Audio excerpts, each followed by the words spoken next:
आजकल के छोड़ी पटत ही बोले सुन रे यारवा लाले लाले लाले लाले लाले लाले।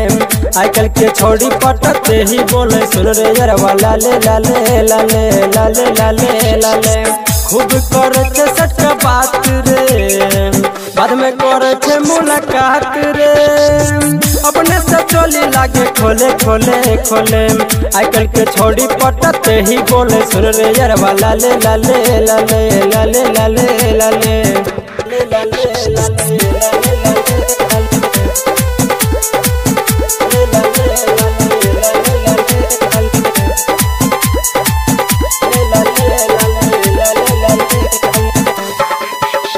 मकई में मिला बोले तो न के करो साला जे तो उ सब सच का करे भीतर के चीज किए तो सब सच का करे भीतर के चीज किए रे। मकई में मिला बोले तो न के करो साला जे तो उ सब सच का करे भीतर के चीज किए तो मिले बोले तो बार बार रे, सच को है जियो यार रे।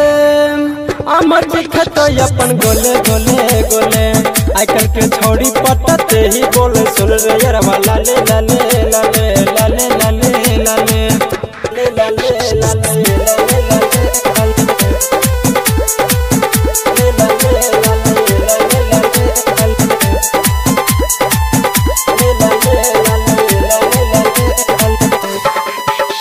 मन तू हमर कहना बन जे धीरे दीवाना। जब खोल के देखे तो छोड़ी अपन खजाना, खोल के देखे तो छोड़ी अपन खजाना। मन तू हमर कहना बन जे धीरे दीवाना। जब खोल के देखे तो छोड़ी अपन खजाना। संतोष ने ही कहो सही रे, सुन तू भैया मनीष रे। गुरुमुख सबके मन डोले डोले। आजकल के छोड़ी पटत ही बोले सुन रे यारवा लाले लाले लाले लाले लाले लाले। आजकल के छोड़ी पटत ही बोले सुन रे यारवा लाले लाले लाले लाले लाले।